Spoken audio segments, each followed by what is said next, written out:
September, Jawa Timur, dan beliau menamatkan ibtidaiyah pada tahun 1990, sanawiyah 1994, aliyah 1997 dan mengajar di tingkatan aliyah tarbiyatul muallim, pernah mengajar di Pondok Pesantren Darut Tauhid di Injalan Panggung di Benua 5, Amuntai, Hulu Sungai Utara, Kalimantan. Dan beliau kalau kita lihat di dalam video-video rakaman, beliau banyak berdebat dengan golongan Salafi dan Wahabi dalam pelbagai isu, dan insya-Allah beliau akan membincangkan berkaitan dengan manhaj dan pemikiran Ibnu Taimiyah. Falyatafaddal mashkura.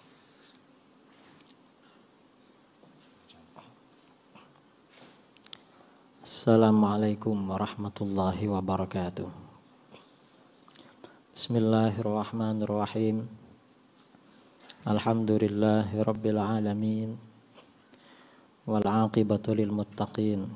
Wala adwana illa 'alal zalimin. Wa shalawatullahil barrir rahim wa malaikatihil muqarrabin. Ala sayyidina wa habibina wa syafi'ina wa qurrati a'yunina Muhammadin khatamin nabiyyin wa ala alihi wa sahbihi ajma'in, amma ba'd. Ma'asyiras sadah al-afadil, para alim, para asatidz yang saya muliakan dan saya hormati. Biar yang mengerti yang orang Melayu saja, yang dari Arab tak ngerti ini.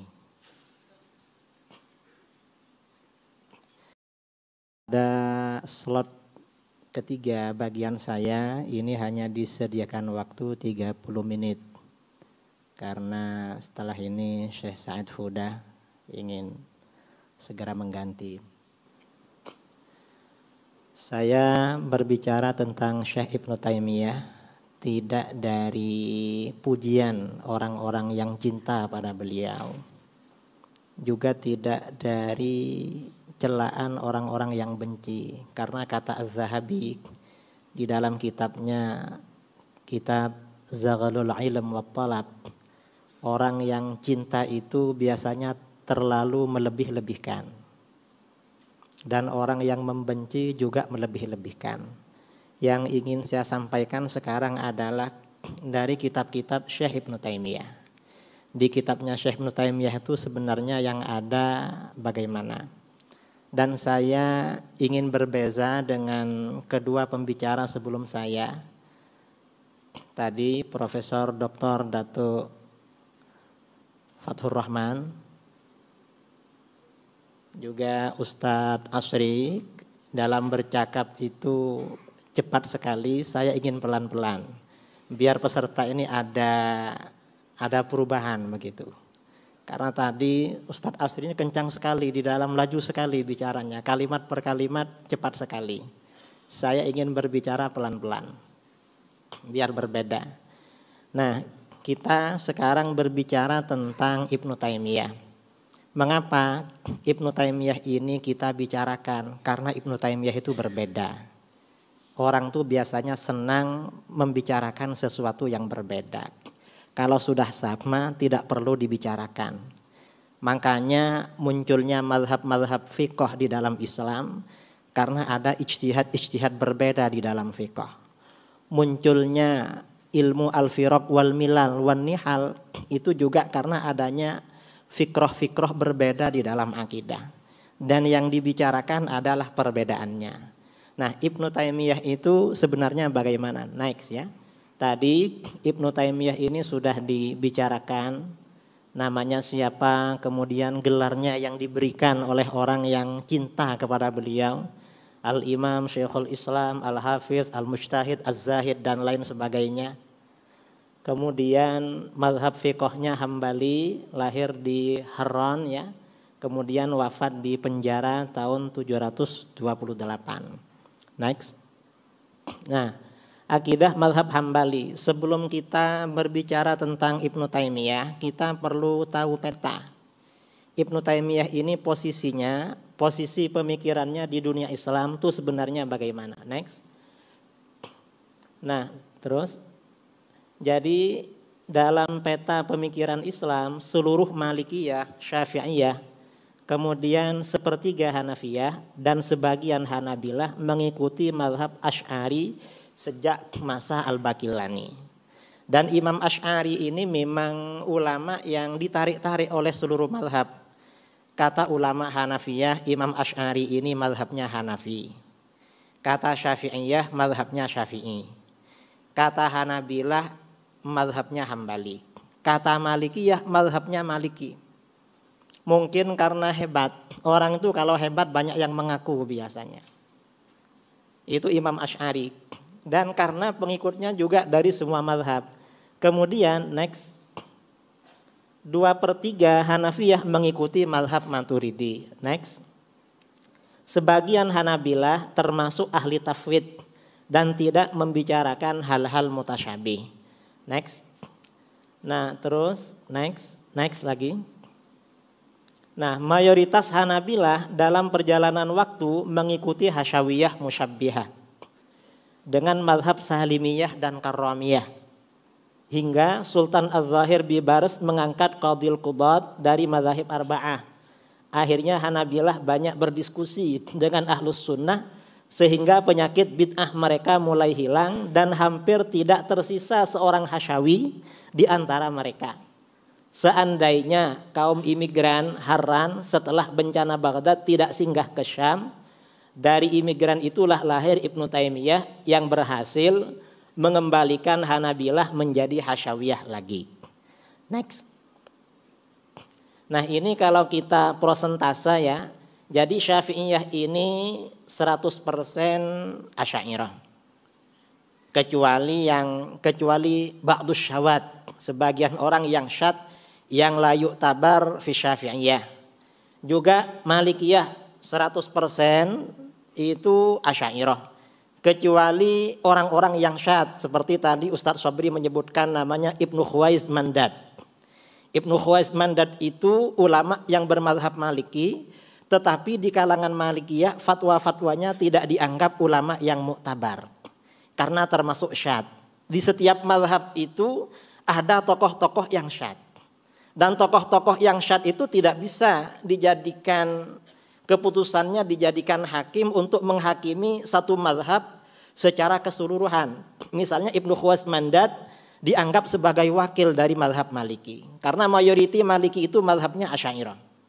Kemudian Hanafiyah 1/3 atau 35% lah mazhabnya Asy'ariyah. Next. Ini kalau prosentase. Next. Kemudian ada perpecahan di internal Hanabilah dalam akidah. Next.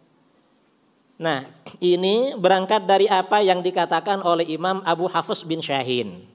Abu Hafs bin Syahin mengatakan, rajulani sholihani bulia bi ashabin su, Ja'far bin Muhammad wa Ahmad bin Hambal. Ada dua tokoh besar yang soleh, reputasinya, nama baiknya dirusak oleh para pengikut yang buruk, yaitu Ja'far bin Muhammad As-Shadiq dan Imam Ahmad bin Hambal. Imam Ja'far As-Shadiq ini yang merusak adalah orang-orang Syiah. Setiap orang Syiah ini punya akidah, punya pendapat yang tidak benar, agar diterima oleh orang-orang Syiah, biasanya mereka katakan ini adalah akidahnya Imam Ja'far As-Shadiq. Itu yang pertama. Yang kedua adalah Imam Ahmad bin Hambal. Setiap ahlul itsbat ya, kaum Hanabilah yang pecah menjadi 3 golongan di dalam akidah, punya mazhab, pasti mereka katakan ini adalah mazhabnya Imam Ahmad bin Hambal. Termasuk kalangan Hasyawiyah. Kalangan Hasyawiyah Mujassimah yang belakangan mazhabnya dikuatkan oleh Syekhul Islam Ibnu Taimiyah. Beliau sering menisbatkan mazhab-mazhabnya kepada Imam Ahmad bin Hambal. Termasuk pengikutnya banyak menisbatkan, banyak menyebarkan pernyataan Imam Ahmad yang ada di dalam kitab Ar-Raddu 'alal Jahmiyah waz Zanadiqah yang sekarang diterbitkan, padahal kata Imam Az-Zahabi dalam Siyar A'lam An-Nubala dikatakan Al-Mawdu' ala Ahmad, termasuk kitab yang dipalsukan kepada Imam Ahmad. Di dalam kitab Siyar A'lam An-Nubala, bahwa kitab Ar-Raddu 'alal Jahmiyah itu kitab palsu tetapi dinisbatkan kepada Imam Ahmad bin Hambal. Kemudian next. Nah, ini di kalangan mazhab Hambali tadi kan dikatakan mazhab Hambali itu ada 3 mazhab ya. Ada ahli takwil yang Asy'ariyah, kemudian ada ahli tafwid, kemudian juga ahli tajsim. Nah, secara umum yang terjadi konflik di kalangan Hanabilah itu ada 2. Ada kelompok Munazzihah yang ini condong kepada Asy'ariyah. Di antara tokoh-tokohnya adalah Ibnu Aqil Al-Baghdadi. Beliau muridnya Al-Imam Abu Ishaq Asy-Syirazi Al-Firuzabadi, pengarang kitab Al-Muhadzab mazhab Syafi'i. Kemudian Rizqullah bin Abdul Wahhab At-Tamimi. Kemudian lagi Imam Ibnul Jauzi. Ini mazhabnya Hambali. Ini yang Munazzihah yang cenderung kepada takwil sama dengan Asy'ariyah. Kemudian di sisi lain ada faksi Mujassimah. Di antara tokohnya ada Al-Barbahari. Kemudian ada Abu Ya'la Al-Farra, pengarang kitab As-Sifat ya. Jadi beliau ini Ibtalut Ta'wilat. Beliau punya kitab namanya Ibtalut Ta'wilat. Kemudian di antara tokoh Mujassimah ini ada lagi namanya Ibnu Battah. Ibnu Battah ini pengarang kitab Al-Ibanah an Syari'atil Firqatin Najiyah. Ibnu Battah ini kata para ulama ahli hadis di dalam kitab-kitab Jarh wa Ta'dil termasuk ahli hadis yang dijarah, yang dinilai cacat oleh para ulama seperti diriwayatkan oleh Al-Hafidz Ibnu Asakir, juga oleh Imam Ibnu Hajar Al-Asqalani di dalam kitabnya Lisanul Mizan tentang Ibnu Battah. Ini kedua tokoh. Nah, antara kelompok pertama dengan kedua ini sama-sama mengaku sebagai wakil mazhab Imam Ahmad. Padahal berbeda. Jadi kalau kelompok yang pertama yang Munazzihah, Ibnu Aqil, Rizqullah, Ibnul Jauzi, ini sama dengan mayoriti ulama, mayoriti umat Islam, bahwa Allah itu maha suci dari bertempat, Allah maha suci dari menyerupai makhluk. Kata beliau ini adalah mazhab Hambali. Satunya Al-Barbahari, Abu Ya'la Al-Farra dan Ibnu Battah sebaliknya. Tuhan itu bertempat, kalau mau bertempat di atas ba'udah, di atas nyamuk ya lawistaqarra law syaa lastaqarra ala dhahri ba'udah, katanya juga ada apa-apa. Kemudian juga ya punya tangan, punya kaki segala macam. Ini kelompok yang Mujassimah yang kedua. Jadi ada pertentangan. Kemudian next ya. Jadi terjadi tarik menarik antara 2 kelompok, sama-sama mengklaim sebagai Hanabilah yang original, yang asli. Kemudian next. Nah, kedua kelompok ini ada perbedaan dan ada persamaan. Perbedaannya apa? 2 kelompok tadi, yang Munazzihah dengan yang Mujassimah, berbeda dalam hal akidah, seperti tentang takwil ayat-ayat dan hadis-hadis mutasyabihat, menetapkan sifat khabariyah dan tema akidah lainnya. Mereka berbeda. Tetapi ada persamaan. Persamaannya apa? Sama-sama mengikuti ajaran tasawuf, sama-sama mengakui dan melakukan ziarah kubur, kemudian istighatsah, tawassul, tabarruk dengan orang soleh yang sudah wafat. Ini sebelum masa Syekh Ibnu Taimiyah. Jadi yang berbeda di dalam akidah ini, di dalam tasawuf dan di dalam amaliyah tidak ada perbedaan. Kemudian next. Nah, Ibnu Taimiyah adalah satu-satunya tokoh yang merubah laluan mazhab Hambali menjadi lebih ekstrim, terutama dalam pertama mendukung aliran Ghulatul Hanabilah yang cenderung tajsim dan mengikuti aliran Karramiyah. Ini yang pertama. Kedua, membunuh suara kelompok Fudhala'ul Hanabilah yang diwakili oleh kelompok Ibnul Jauzi yang beraliran Munazzihah. Ketiga, mengharamkan ziarah makam Nabi SAW, para wali, istighatsah, tawassul, tabarruk dengan orang soleh yang sudah wafat dan lain-lain. Dan fatwa-fatwa yang keluar dari mazhab. Ini sebelumnya masih belum ada. Ini termasuk ibtikarat Ibnu Taimiyah. Termasuk ibtida'at Syekh Ibnu Taimiyah. Sebelumnya belum pernah ada. Kemudian next. Nah, tapi meski demikian Ibnu Taimiyah tidak sepenuhnya melarang semua tradisi kaum sufi. Ibnu Taimiyah masih membolehkan membaca Al-Quran di kuburan, menghadiahkan pahala bacaan Al-Quran dan ibadah lainnya kepada orang mati, zikir bersama, tahlilan, Maulid Nabi dan lain-lain. Ini Ibnu Taimiyah masih boleh. Nah, Ibnu Taimiyah kemudian Ibnu Taimiyah juga masih menerima hadis dhaif dalam Fadailul A'mal dan lain sebagainya. Karena Salafi yang sekarang yang mengikuti fikrah dan manhaj Ibnu Taimiyah, kelompoknya Syekh Al-Albani ini sangat alergi ya, sangat menolak terhadap hadis dhaif. Padahal Ibnu Taimiyah itu sangat suka terhadap hadis dhaif itu. Cuma yang sekarang ini sudah berbeda, karenanya pimpinan mereka Syekh Al-Albani menulis kitab berjudul Shahihul Kalimit Thayyib. Ibnu Taimiyah menulis kitab bertajuk Al-Kalimut Thayyib. Doa-doa yang dianjurkan dibaca siang malam. Kata Syekh Al-Albani, kamu tidak benar Syekh. Kitab kamu tak benar. Yang benar adalah Shahihul Kalimit Thayyib. Jadi yang dhaif tak bagi dipakai. Kamu ini walaupun Syekhul Islam masih keliru lagi itu. Jadi sebenarnya Syekh Ibnu Taimiyah ini sudah disalahkan oleh pengikutnya sendiri itu. Ini bukan kita ya. Nah, karena ada tepuk tangannya kan kalau pelan-pelan nih. Kalau tadi tak ada tepuk tangan, soalnya kencang sekali suaranya. Kemudian next ya. Nah, kemudian next lagi. Ibnu Taimiyah ini sekarang yang kita bicarakan perbedaannya sebenarnya bagaimana?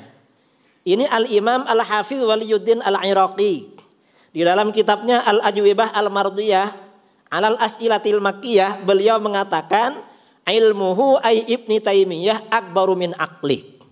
Ilmunya lebih besar daripada akalnya. Artinya apa? Ibnu Taimiyah ini hafalannya banyak, tetapi akalnya tidak muat. Ini kata beliau. Kata Al-Imam Al-Hafidh Waliyuddin Al-Iraqi. Dan beliau ini termasuk satu-satunya tokoh wasatiyah. Menganggap Ibnu Taimiyah ini ilmu akbaru min aqli. Kemudian kata beliau, innahu kharaqal ijma' fi masail katsirah. Ibnu Taimiyah melanggar atau keluar ijma' ulama dalam sekian banyak masalah. Sekitar 60 masalah. Sebagian dalam masalah usul, sebagian dalam masalah furu'. Next. Nah, tentang perbedaan Ibnu Taimiyah berbeda dengan ijma' ulama yang akan kita bicarakan dalam usul dan furu'. Pertama, pendapat-pendapat Ibnu Taimiyah dalam furu' yang berbeda dengan ijma' ini telah disikapi oleh para ulama Hanabilah dari perspektif mazhab Hambali. Artinya bagaimana? Kita ini kalau membaca kitab-kitab fikih Hambali, setelahnya generasi Ibnu Taimiyah, termasuk Ibnu Muflih dalam kitab Al-Furu', atau di bawahnya lagi misalnya Al-Mardawi di dalam kitab Al-Insaf fi bayanir rajih minal khilaf, atau yang mutakhir lagi yang menulis kitab Kasyaful Qina ya, Alamatil Iqna, Syekh Mansur bin Yunus itu artinya bagaimana pendapat Ibnu Taimiyah yang berbeda dengan mazhab ya disikapi secara sesuai dengan kaidah mazhab. Kalau tidak sesuai dikatakan tidak sesuai. Itu Ibnu Taimiyah. Kemudian yang kedua, ini yang akan kita bicarakan, pendapat-pendapat Ibnu Taimiyah dalam usul atau dalam furu' yang diposisikan seperti usul. Sebagian besar yang berbeda dengan mayoriti umat Islam ini masuk dalam rumusan pembagian tauhid menjadi 3 yang dibuatnya. Yaitu ada tauhid rububiyah, tauhid uluhiyah, tauhid asma was sifat. Jadi tauhid uluhiyah, tauhid rububiyah, tauhid asma was sifat ini murni dari Ibnu Taimiyah. Walaupun ucapan rububiyah uluhiyah ini sebelum Ibnu Taimiyah itu sudah ada, tetapi tatbik aplikasinya itu belum ada. Yang mengembangkan ini murni dari Ibnu Taimiyah. Nah, perbedaan Ibnu Taimiyah di dalam usul dan furu' ini rumusannya ada di dalam 3 tauhid ini. Next. Rumusannya bagaimana? Next. Jadi ini ya tauhid 3 Ibnu Taimiyah terus next. Nah, yang pertama tauhid rububiyah. Tauhid rububiyah ini pengakuan bahwa yang menciptakan, memiliki dan mengatur langit, bumi serta seisinya adalah Allah. Ini yang dimaksud makna rububiyah. Apakah arti ini salah? Tidak salah. Memang yang menciptakan, mengatur, memiliki bumi, langit semuanya adalah Allah. Cuma yang menjadi penolakan para ulama terhadap konsep tauhid rububiyah ini karena 3 hal. Apa? Pertama, menurut Ibnu Taimiyah, tauhid rububiyah ini telah diyakini oleh semua orang, baik orang-orang musyrik maupun orang-orang mukmin. Jadi menurut Ibnu Taimiyah, jami'un nas mu'minihim wa musyrikihim yu'minuna bitauhidir rububiyah. Ini yang ditolak oleh para ulama. Karena kita ini sudah maklum ya, banyak orang-orang yang tidak percaya kepada Tuhan. Karenanya di dalam Al-Qur'an, wa ma yuhlikuna illad dahr. Kelompok Duhriyah yang meyakini bahwa Tuhan itu memang tidak ada. Di dalam syair Arab ada syair yang terkenal di dalam ilmu balaghah, asyabas saghira wa afnal kabira karrul ghadati wa marrul ashi. Ini kebanyakan orang-orang musyrik yang tidak percaya tauhid rububiyah. Tapi kata Syekh Ibnu Taimiyah, semuanya beriman secara rububiyah. Ini alasan pertama. Yang kedua, menghususkan makna rububiyah pada makna yang telah disebutkan di atas. Padahal tauhid uluhiyah juga memiliki jangkauan makna yang sama. Yang ketiga, anggapan bahwa semua orang kafir bertauhid secara rububiyah. Ini yang ditolak oleh para ulama. Kemudian next. Tauhid uluhiyah, pelaksanaan ibadah yang hanya ditujukan kepada Allah. Ini memang benar. Yang namanya ibadah memang harus kepada Allah. Tidak boleh kepada selain Allah. Tetapi penolakan para ulama terhadap konsep tauhid uluhiyah ini karena 3 hal. Pertama, menghususkan makna uluhiyah pada makna yang disebutkan di atas. Padahal rububiyah juga memiliki jangkauan makna yang sama. Yang kedua, Ibnu Taimiyah memberikan arti uluhiyah dan aplikasinya pada jangkauan yang terlalu luas dan melebihi yang semestinya sehingga melahirkan konsep takfiri. Di dalam kitab-kitab tauhid Ibnu Taimiyah atau tauhid yang dikarang oleh ulama-ulama Wahabi seperti kitab Fathul Majid karangan Abdurrahman bin Hasan bin Muhammad bin Abdul Wahab, cucunya pendiri Wahabi itu ya, atau kitab satunya lagi di dalam kitab-kitab tauhid Wahabi ini mereka ini memang memberikan arti ibadah terlalu luas. Tabarruk dianggap beribadah, tawassul ibadah, istighatsah ibadah. Padahal sebelumnya oleh para ulama tidak dianggap ibadah. Karena ini dianggap ibadah, akibatnya orang yang beristighatsah, bertawassul, bertabarruk dengan para anbiya, para aulia, kafir, musyrik. Padahal ini riwayat di dalam Al-Quran, kemudian riwayat dari hadis-hadis tentang istighatsah, tawassul, juga athar dari para sahabat, ulama salaf itu sangat banyak sekali. Dari konsep tauhid rububiyah uluhiyah ini, Ibnu Taimiyah melahirkan kelompok, melahirkan mazhab yang punya fikrah mengkafirkan mayoriti umat Islam.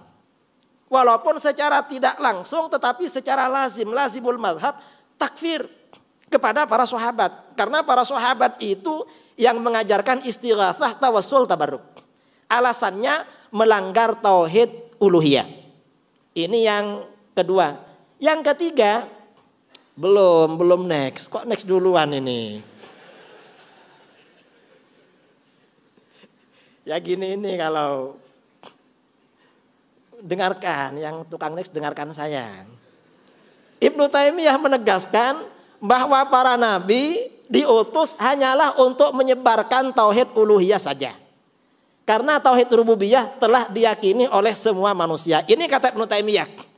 Jadi kata Ibnu Taimiyah, para anbiya itu diutus hanya untuk uluhiyah. Padahal di dalam kitab-kitab hadis, di dalam kitab-kitab sirah, tidak ada nas yang mengatakan Rasulullah bersabda, ma ursiltu ilaikum illa li tauhidil uluhiyah. Tidak pernah ada seperti itu.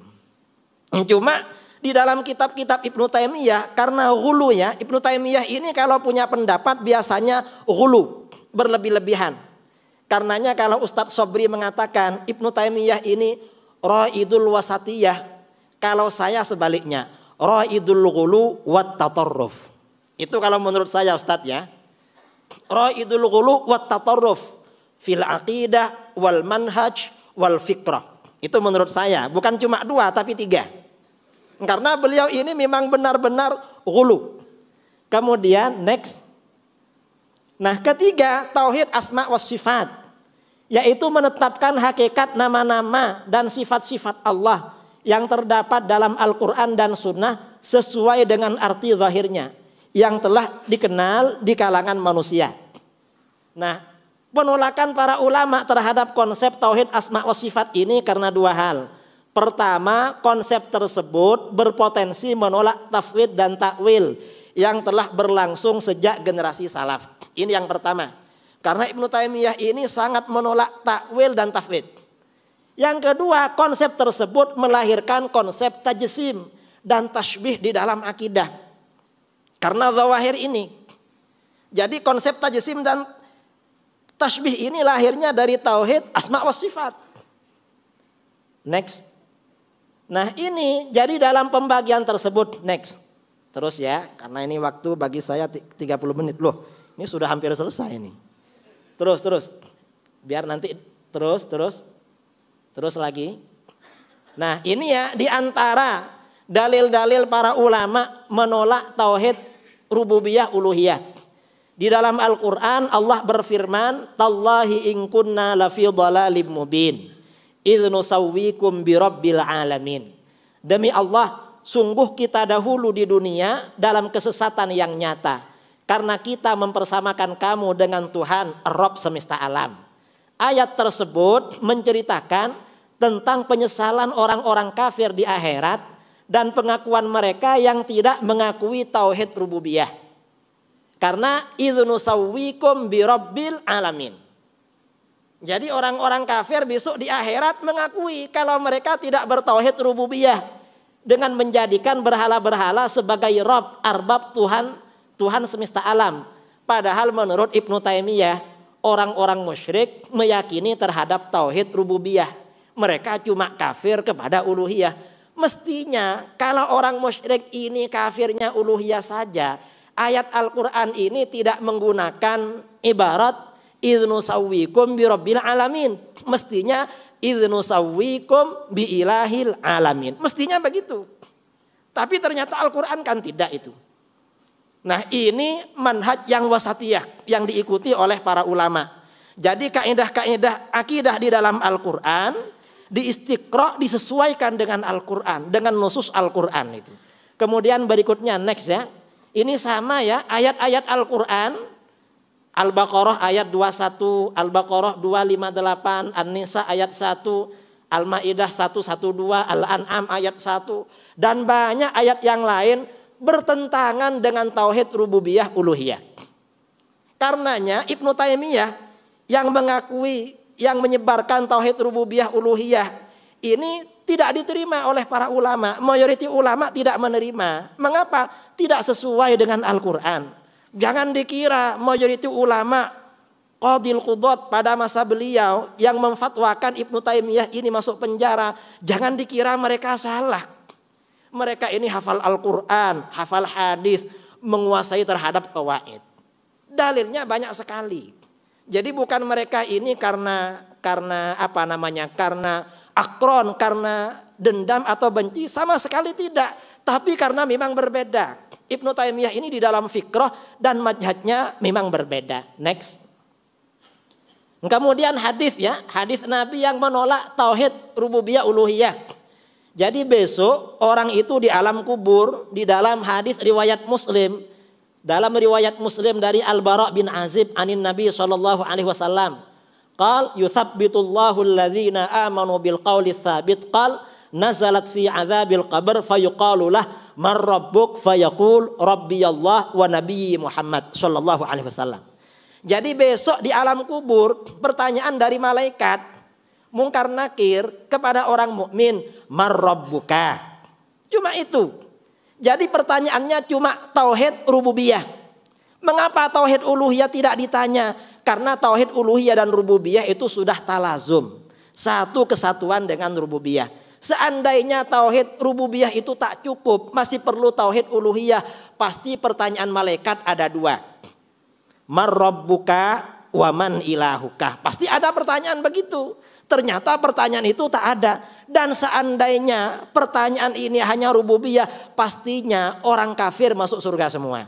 Karena kata Syekh Ibnu Taimiyah, orang kafir semuanya bertauhid rububiyah. Pasti mereka boleh jawab. Ternyata kan tak boleh jawab dalam riwayat lain. Ini diantara nusus ya Al-Quran dan hadis yang menolak terhadap tauhid rububiyah uluhiyah.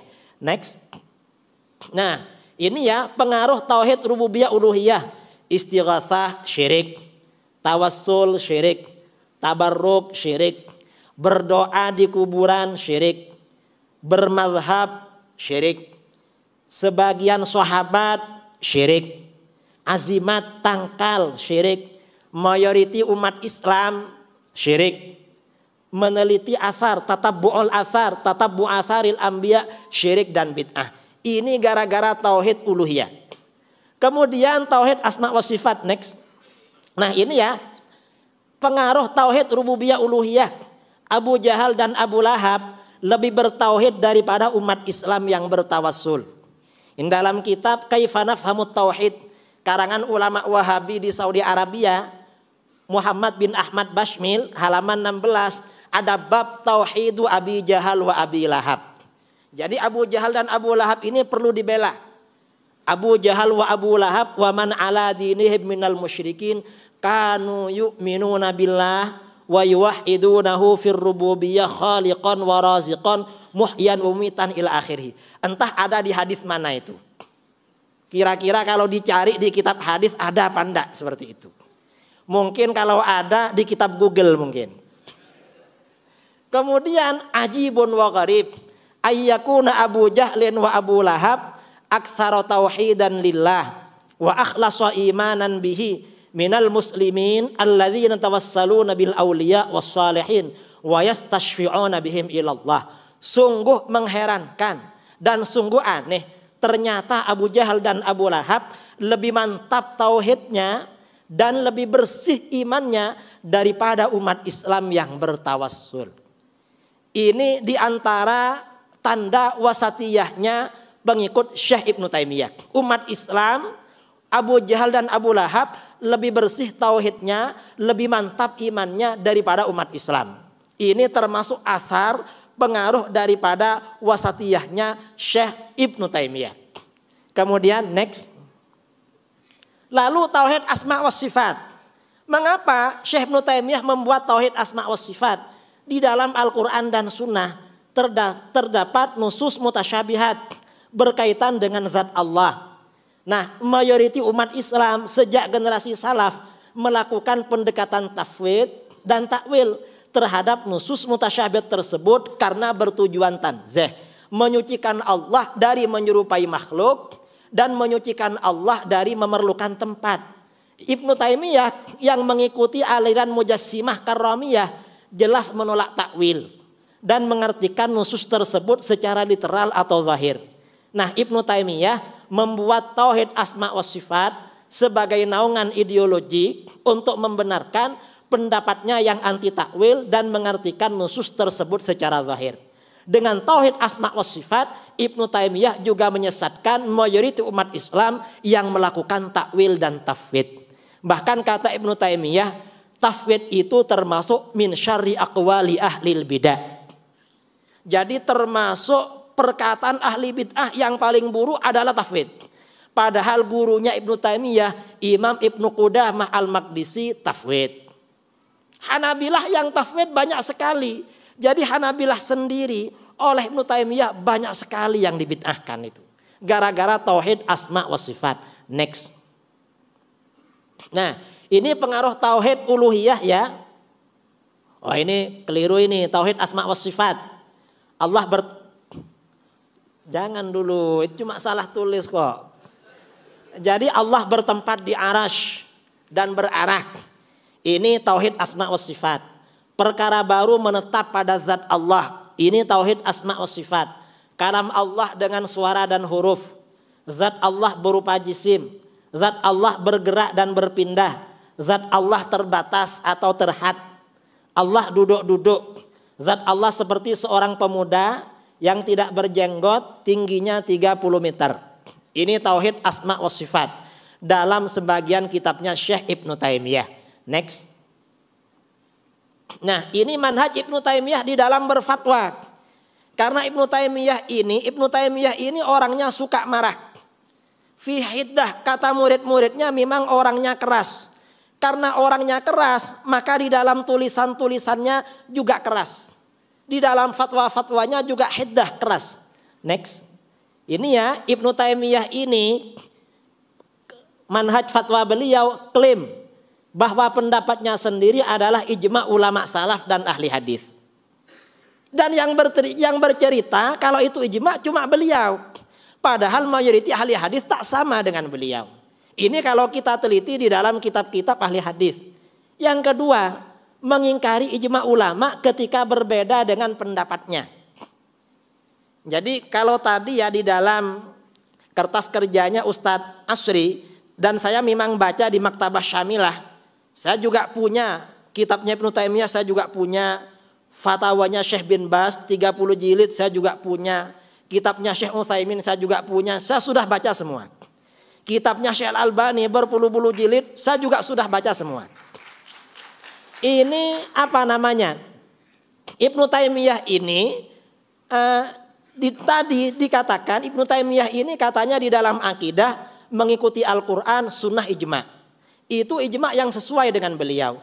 Kadang-kadang bukan ijma, cuma karena pendapat beliau katakan ini ijma, padahal bukan ijma. Cuma beliau katakan ijma. Yang ketiga, Ibnu Taimiyah ini ketika punya fatwa tentunya ingin mencari dukungan dari fatwa ulama sebelumnya. Ini kadang mentahrif perkataan para ulama agar sesuai dengan fatwanya. Ini manhaj beliau. Yang keempat, beliau ini ketika fatwanya bertentangan dengan hadis-hadis, apakah ini hadis sahih bahkan mutawatir, beliau ini tidak segan-segan mengatakan, "Tidak ada hadisnya, hadis macam ini tidak ada." Beliau ini bahasanya di dalam kitab-kitabnya sering mengatakan, "Hadzal hadis kizbun bittifaqi ahlil ma'rifati bil hadis." Hadis ini adalah dusta berdasarkan kesepakatan orang-orang yang tahu terhadap hadis. Padahal setelah dicari hadisnya mutawatir. Itu Ibnu Taimiyah. Next. Ini contoh ya. Nah, ini coba kembali lagi. Next. Ini di dalam kitab, beliau punya kitab namanya Ziyaratul Qubur wal Istinjad bil Maqbur. Ini scan dari kitab beliau. Nah, di dalam kitab beliau ini entah halaman berapa ya, bisa dicari nanti di waqfiyah.com atau di mana. Wa ammat tamassuh bil qabri ayyu qabrin kana wa takdiluhu wa tamrighul khaddi alaihi faman hiyun anhu bittifaqil muslimin. Adapun mengusap-usap kuburan siapa saja termasuk kuburan nabi, para mungkin malaikat kalau ada yang mati, untungnya malaikat ada yang mati ya. Kemudian mencium kuburan dan mengusap-usapkan pipi pada kuburan itu dilarang berdasarkan kesepakatan kaum muslimin. Walau kana dzalika min quburil anbiya, walaupun itu kuburan para nabi. Walam yaf'al hadza ahadun min salafil ummah wa a'immatiha. Dan ini belum pernah dilakukan oleh siapapun dari orang salaf, baik yang ulama maupun yang orang biasa. Bal hadza minasyirki, ini termasuk syirik. Coba next. Nah, ini dalam kitab Musnad karangan Imam Ahmad bin Hambal. Next. Dalam kitab Musnad Ahmad bin Hambal, next. Ternyata di dalam Musnad Ahmad bin Hambal, sahabat Abu Ayyub Al-Ansari mencium makam kuburan Rasulullah SAW. Kata Ibnu Taimiyah, tidak pernah dilakukan dulu. Karena itu termasuk syirik. Berarti secara tidak langsung lazimul qaul ya, dari mazhabnya Syekh Ibnu Taimiyah, takfir terhadap Abu Ayyub Al-Ansari. Juga takfir terhadap Imam Ahmad bin Hambal. Mengapa? Karena beliau yang meriwayatkan hadis. Hadis yang ada di dalam Al-Musnad, kata Imam Ahmad, adalah termasuk hadis yang hujjah, kata beliau. Next. Nah, ini di dalam kitab Al-Ilal wa Ma'rifatur Rijal karangan Imam Ahmad bin Hambal. Ini scan. Imam Ahmad membolehkan bertabarruk dengan cara mengusap dan mencium mimbar dan makam Nabi sallallahu alaihi wasallam dengan maksud taqarrub kepada Allah. Sa'altuhu, putra beliau anaknya Abdullah bin Ahmad bertanya, sa'altuhu anir rajul yamassu mimbaran Nabi sallallahu alaihi wasallam wa yatabarraku bimashi wa yuqabbiluhu wa yaf'alu bil qabri mithla dzalik aw nahwa hadza yuridu bidzalika taqarrub ila Allah jalla wa azza faqal la ba'sa bidzalik. Jadi mencium, mengusap makam Rasulullah tidak apa-apa, tujuan tabarruk. Ini kata Imam Ahmad, kata Ibnu Taimiyah, hadza minasyirki. Jadi imamnya Ahmad bin Hambal, berarti kalau begitu Ibnu Taimiyah ini putus hubungan dengan Imam Ahmad. Jadi mengaku mengikuti mazhab Hambali tapi tidak sama dengan imamnya sendiri. Lalu Hanabilah yang mana kalau begitu? Kemudian next. Nah ini sebentar. Oh ya, terus ini dalam kitab Majmu' Fatawa ya. Jadi dalam Majmu' Fatawa Syekh Ibnu Taimiyah ini apa namanya? Syekh Ibnu Taimiyah ini mensyirikkan sahabat Ibnu Umar. Mensyirikkan sahabat apa namanya? Ibnu Taimiyah ini mentahrif perkataan ulama Imam Malik tentang walihadza la yusannu bittifaqil a'immah ayyuqabbir rajul aw yastalim ruknayil bait alladzaini yaliyanil hajar wala judranal bait wala maqam Ibrahim wala qabru ahadin minal anbiya was salihin hatta tanaza'al fuqaha fi wad'il yad ala minbari sayyidina Rasulullah sallallahu alaihi wasallam lamma kauna mawjudan fakarihahu Malik wa ghairuhu li'annahu bid'ah. Jadi menurut Ibnu Taimiyah menyentuh, mengusap-ngusap mimbar Rasulullah oleh Imam Malik dimakruhkan karena bid'ah.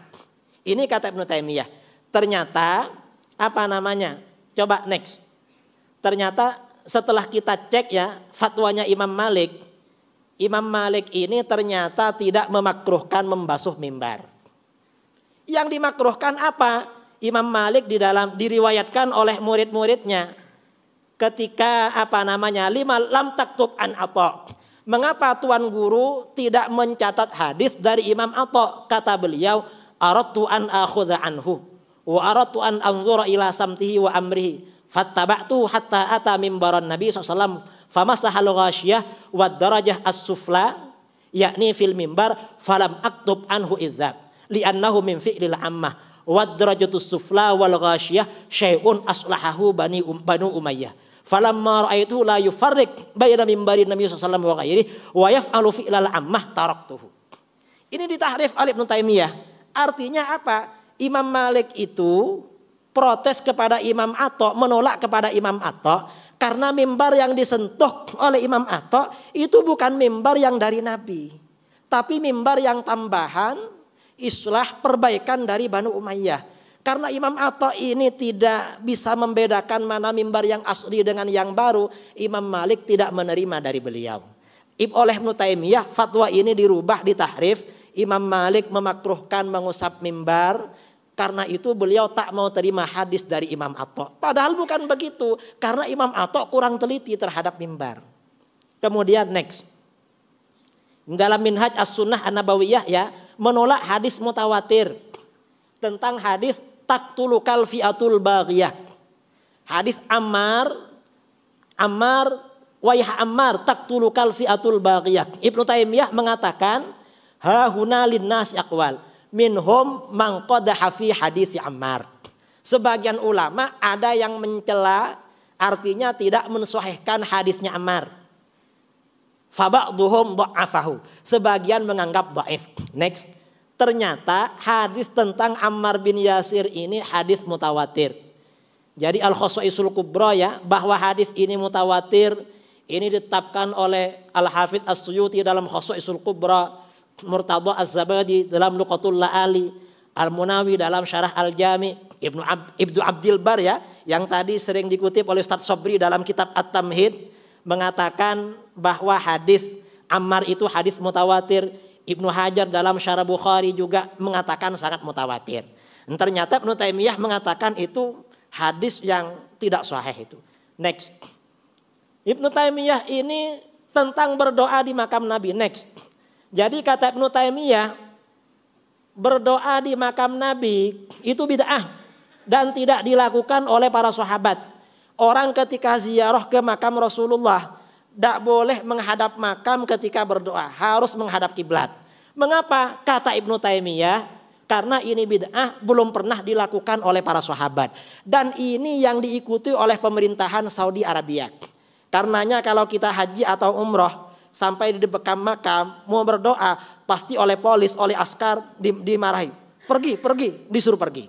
Mengapa? Mengikuti manhajnya Ibnu Taimiyah yang mengatakan ini bid'ah dan tidak pernah dilakukan oleh sahabat. Benarkah tidak dilakukan? Next. Ternyata amalan ini dilakukan oleh para sahabat. Ra'aitu Usamah bin Zaid inda hujrati Aisyah yad'u. Faja'a Marwan fa asma'ahu kalaman faqala Usamah ama inni sami'tu Rasulullah sallallahu alaihi wasallam yaqul innallaha azza wa jal yubghidul fahishal badhi. Rawahu Tabrani fil Kabir wa sahih Diya al-Maqdisi fil Mukhtar. Hadisnya hadis sahih. Jadi Usamah bin Zaid melakukan. Next. Kemudian next.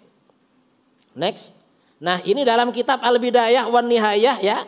Hadis tentang seorang sahabat pada masa Khalifah Umar yang datang menghadap makam Rasulullah lalu berkata, "Ya Rasulullah, istasqillaha li ummatik fa innahum qad halaku." Ini juga berdoa kepada Allah menggunakan syirat istighatsah yang disyirikkan oleh Wahabi. Ini juga dilakukan oleh sahabat. Kata Ibnu Katsir dalam kitabnya Al-Bidayah wan Nihayah, hadza isnadun sahih. Kemudian next. Dalam Ma'rifatus Sahabah ya, riwayat Abu Nuaim. Beliau meriwayatkan dari Abu Bakar bin Abi Asim. Abu Bakar bin Abi Asim seorang ulama salaf. Beliau di dalam kitabnya Al-Ahad wal Mathani yang menceritakan bahwa para ahli ilmu dan orang-orang yang utama apabila mereka memiliki hajat datang ke makamnya, ke kuburannya sahabat Thalhah bin Ubaidillah radhiyallahu an mengucapkan salam kepada beliau, berdoa di depannya, lalu doa orang itu dikabulkan. Jadi artinya apa? Sejak masa ulama salaf berdoa di kuburan ini sudah terjadi. Tapi oleh Ibnu Taimiyah dikatakan ini tidak pernah dilakukan oleh sahabat dan ulama salaf. Ternyata salaf melakukan. Artinya bagaimana? Tauhid rububiyah, tauhid uluhiyah, tauhid asma wa sifat ini tauhid yang sangat berbahaya. Dan ini bukan tauhid wasatiyah, tapi tauhid ulu, tauhid tatarruf. Nah, barangkali ini beberapa kertas kerja yang perlu saya sampaikan kepada tuan-tuan. Mungkin ada yang mau ditanyakan, tapi lebih 20 menit saya ceramah ini. Tadi cuma 30 menit, kurang lebihnya mohon maaf. Assalamualaikum warahmatullahi wabarakatuh. Waalaikumsalam warahmatullahi taala wabarakatuh. Jazakumullah khairal jaza diucapkan kepada Kiai Muhammad Idrus Ramli. Kita nak buka satu soalan. Jadi pengarah program membenarkan satu soalan kepada Kiai Idrus. Kalau ada soalan silakan. Selebihnya nanti kita akan bersama Kiai petang selepas daripada solat zuhur di dalam sesi forum bersama dengan Dr. Sa'id Fawdah insya-Allah. Jadi kita lihat ramai peminat Kiai yang datang pada hari ini insya-Allah. Jadi jangan balik dululah. Petang nanti insya-Allah kita bersama dengan Kiai dan esok kita ada program sebagai satu makluman kepada tuan-tuan dan puan-puan bersama dengan Kiai Idrus Ramli dan boleh berhubung dengan urus dia untuk mendaftarkan diri berkaitan dengan anti hadis dan liberalism. InsyaAllah Kiai Idrus Ramli akan membuat satu bengkel khas kepada peserta yang berminat. Baik, kalau tidak ada soalan, dengan ini majlis menjemput. Ada soalan? Satu soalan sahaja, boleh?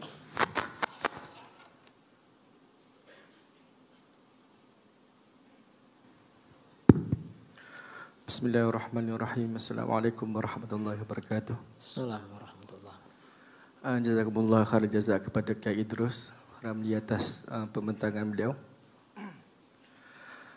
Saya Saiful Islam daripada Akademi Tahfiz Al-Islah. Cuma ingin meminta pencerahan daripada Kiai dan para masyayikh yang lain. Terdapat mengikut yang saya dengar secara mustami' lah, bukan secara langsung daripada mana-mana masyayikh. Jikalau dalam fiqh kita ada furu', mungkin juga di dalam usul kita ada furu' kepada usul. Jadi bagi mengharmonikan di antara beberapa pendapat, kaedah yang macam mana ingin kita gunakan supaya umat Islam ini bersatu. Allahu a'lam.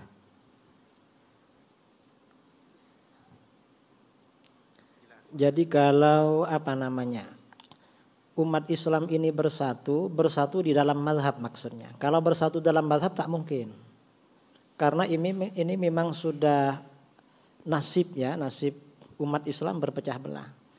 Tetapi kalau umat Islam ini ingin kuat, maka harus yang memegang kekuasaan umat Islam ini harus umat Islam yang akidahnya diikuti oleh mayoriti.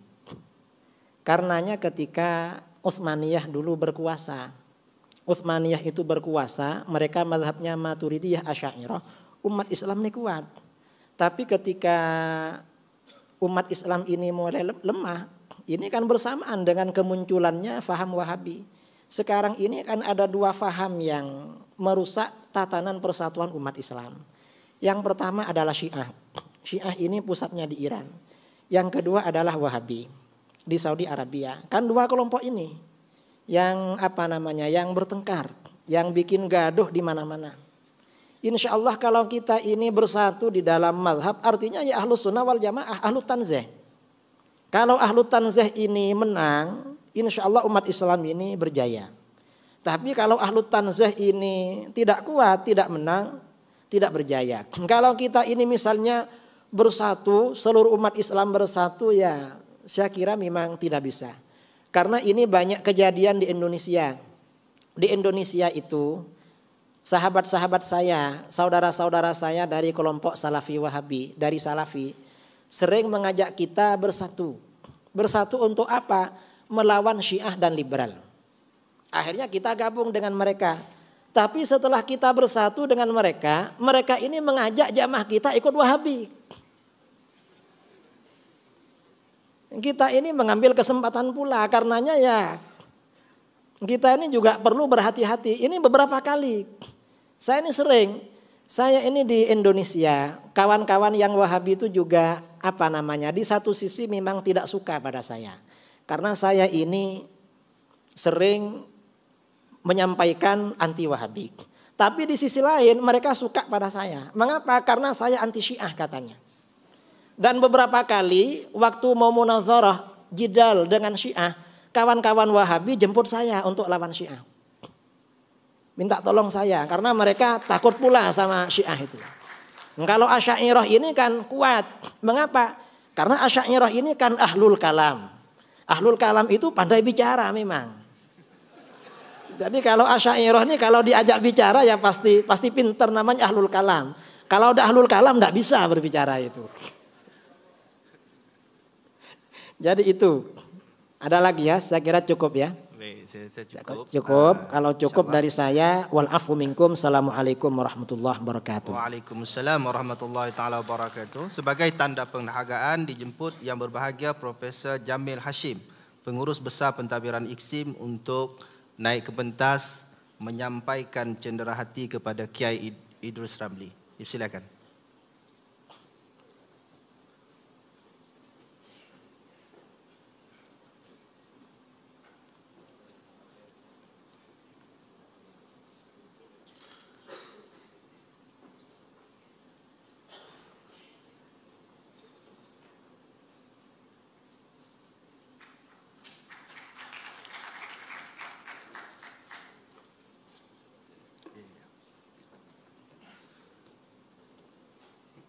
Majlis merakamkan setinggi-tinggi penghargaan dan terima kasih kepada Kiai Idrus Ramli di atas pembentangan beliau sebentar tadi.